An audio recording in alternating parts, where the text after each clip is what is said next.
ভাগ্য খুলে গেল বাংলাদেশের। মাত্রই দেশ স্বাধীন হলো, তার পরপরই সুখবর পেল ডক্টর ইউনূসের অন্তর্বর্তীকালীন সরকার। পেল ব্যাপক প্রাকৃতিক গ্যাসের সন্ধান, এমনকি গ্যাসের উপরই ভাসছে নোয়াখালী। পাওয়া গেছে এমনও তথ্য, দৈনিক উত্তোলন হবে 10 থেকে 12 মিলিয়ন ঘনফুট প্রাকৃতিক গ্যাস।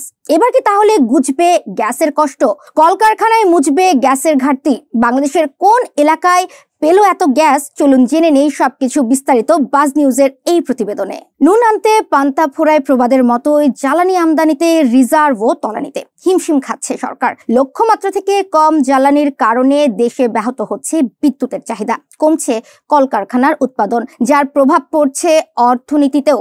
দেশের অভ্যন্তরীণ জ্বালানি উৎপাদন বাড়ানোর জন্য বিভিন্ন কূপ খনন করে যাচ্ছিল বাপেক্স। এরই মাঝে সুখবর দিল তারা। নোয়াখালীর বেগমগঞ্জে খননকৃত 4 নং কূপে মিলল বিপুল পরিমাণ গ্যাসের সন্ধান। তাদের লক্ষ্যমাত্রা ছিল প্রতিদিন 10 মিলিয়ন ঘনফুট প্রাকৃতিক গ্যাস উৎপাদনের, কিন্তু বর্তমানে তার থেকে অধিক পরিমাণ গ্যাস উৎপাদন করতে পারবে বলে জানান প্রকল্প পরিচালক। এর থেকেও আশার খবর, এই কূপ খনন করতে পূর্বের ন্যায় আমাদের কোনো বিদেশি প্রকৌশলী কিংবা শ্রমিকের প্রয়োজন হয়নি। এর পুরো কৃতিত্ব দেশীয় প্রকৌশলী ও শ্রমিকদের, যেটি আমাদের জন্য অনেক আনন্দের। নতুন এই কূপ থেকে তারা শীঘ্রই জাতীয় গ্যাসের গ্রিড লাইনে সরবরাহ করবে, যা দেশের জ্বালানি খাতের চাপ কমাবে। ইতিমধ্যেই তারা সেখানে আরো 2টি কূপ খননের পরিকল্পনা করে ফেলেছে।